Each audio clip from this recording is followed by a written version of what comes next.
tous les jours, merci d'être là. Alors si vous êtes un petit peu comme moi, vous perdez souvent vos clés, vous perdez aussi votre portefeuille. C'est vrai, Jérôme, c'est un peu ma spécialité. Je témoigne. Et en plus, là, je raconte pas de bêtises, c'est la vérité. Eh bien, aujourd'hui, les nouvelles technologies peuvent vous aider à éviter ce genre de désagréments. Et oui, grâce à un petit joujou qui arrive, qui vous permet, grâce à votre smartphone, de retrouver à peu près tout et n'importe quoi. Regardez. Qu'est-ce que t'as encore perdu? Mon portefeuille.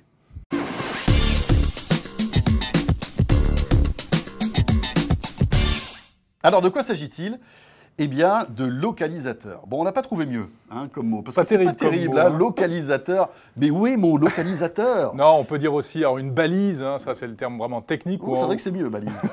Ou alors un porte-clés Bluetooth, par exemple, Voilà. C'est plus amusant. Et en fait, c'est un nouveau gadget qui fleurit aujourd'hui un petit peu partout. On en a vu pas mal durant les derniers salons qu'on a pu arpenter avec Jérôme. Ah bah on a recensé là pas moins d'une demi-douzaine. Alors vous avez le Teostick, par exemple. Oui, le Whist. Oui, le Tibi qui est en préparation, qui va arriver. Vous avez le Bluebee aussi. Vous avez le Smart Key d'Elgato. Vous avez le Poète-Poète. Non, ça non. n'existe pas. Vous avez le Fetch aussi. Le Fetch de HTC. Voilà. Et puis aussi le petit gadget de Nokia. Exactement, qui vient de sortir le Treasure Tag.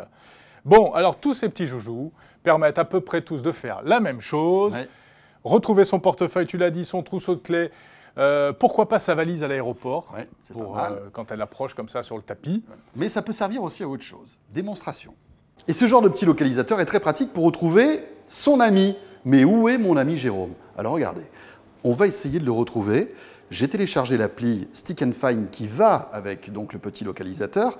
Et Jérôme est caché quelque part, on va essayer de le retrouver. Donc en fait là, on a une configuration radar sur une appli, un peu comme dans les films d'espionnage des années 60, vous savez, où en tournant simplement un petit appareil, on arrivait à retrouver la trace de la personne qui était cachée et en se rapprochant, en fait, on avait des couleurs qui changeaient. C'est la même chose là-dessus. Donc là, pour l'instant, je ne le vois pas. Je vais essayer de me rapprocher et d'aller du côté du labo pour voir ce que ça donne. Donc là, je rentre dans le labo et vous voyez que la petite balise s'est allumée en bleu.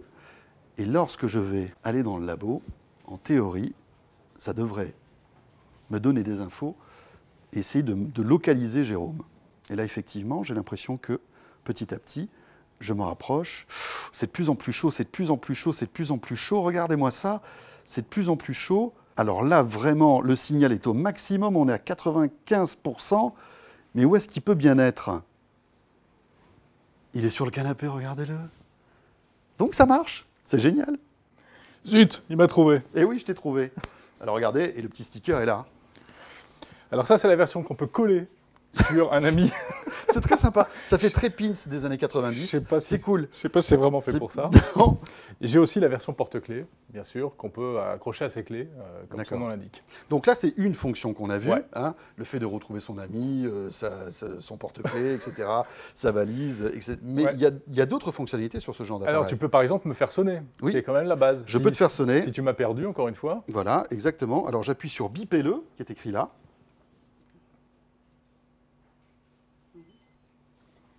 Ah, ça y est, on m'appelle. Et là, et en plus, ça s'allume, dis donc. Il y a une petite lumière. Ben oui. Voilà. Parce que si je suis perdu entre les coussins, par exemple, ou des choses comme ça.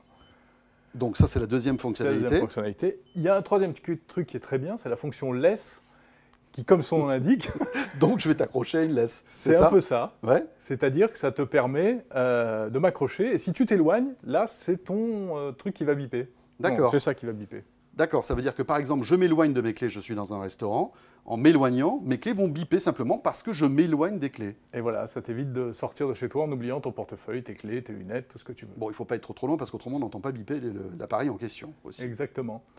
Et puis, il y a la fonction aussi sur certains localisateurs, alors pas celui-là, mais qui permet de faire l'inverse, c'est-à-dire de faire sonner le smartphone ou la tablette depuis le petit appareil. Par exemple, quelqu'un a glissé la tablette de manière accidentelle sous le coussin d'un canapé. Voilà. Vous me dites c'est un truc qui arrive jamais, mais en fait ça m'arrive tout le temps chez moi. Je ne sais pas pourquoi, mais les tablettes finissent sous le canapé. Voilà. Et donc là, avec les restes du repas. avec là, sur certains modèles, il suffit d'appuyer en fait sur le porte-clés pour que l'appareil en question sonne. C'est l'inverse en fait, c'est la fonction inverse. Et puis on peut également localiser, géolocaliser sur une carte type Google Maps eh bien pareil, ce qu'on a perdu. Mais alors attention, parce que comme il n'y a pas de GPS à l'intérieur de ces petites pastilles, en fait, ce que vous allez voir, c'est le dernier point qui a été fait lorsque le smartphone était à proximité. Voilà, c'est-à-dire que Dans un restaurant, et puis tu oublies ton sac, tu rentres chez toi, sur la carte, tu vas voir que ton sac se trouve à tel endroit, à condition évidemment que personne ne l'ait emporté, puisque la dernière fois... à côté de lui. Je peux m'endormir ? Je peux rester là à côté de toi? Oui. Oui, je reste toujours à côté de mon ami.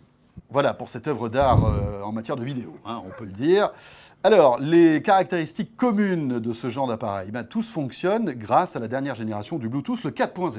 Et oui, Bluetooth Low Energy, autrement dit, qui consomme très peu, ça permet aujourd'hui de faire des petits appareils qui, avec une seule pile, vont tenir 6 mois ou 1 an. C'est d'ailleurs un critère au moment de choisir entre différents localisateurs. Regardez l'autonomie annoncée. Autre critère important, c'est en fait, la portée de ce genre de gadget. Ça va de 10 à 40 mètres. Donc là aussi, à prendre en compte lors de l'achat. Apparemment, celui qui a la plus grande portée serait le Tibi, qui a une portée annoncée d'une 40aine de mètres. Après, le système d'exploitation qui va pouvoir discuter avec ce petit localisateur, eh bien voilà, il faut choisir entre iOS ou Android. Bien vérifier que votre appareil est compatible avec votre smartphone. Et oui, c'est la moindre des choses. Il y a un modèle compatible avec Windows Phone, c'est le Treasure Tag de Nokia. Ils sont très forts. Ils sont forts. Vérifiez également que votre smartphone est compatible Bluetooth 4.0, c'est-à-dire en gros tous les derniers modèles sortis il y a environ 2 ans, depuis il y a environ 2 ans. Voilà, dernière chose, le prix. Alors c'est un petit gadget qui n'est pas forcément très cher, hein, de 20 à 40 euros. Cela dit, c'est une petite somme. Mais surtout si on veut en acheter plusieurs. Voilà, si on veut en acheter plusieurs. Mais gageons que dans les semaines ou les mois qui viennent, je suis persuadé que certains constructeurs livreront ce petit gadget avec les smartphones. Très certainement. En tout cas, voilà, ça y est, on est dans l'ère des objets connectés qui vont biper, s'afficher sur les écrans, partout. On ne va plus rien perdre, tu n'as plus d'excuses. Voilà, et maintenant je vais pouvoir te surveiller tout le temps. Ouf. Haha.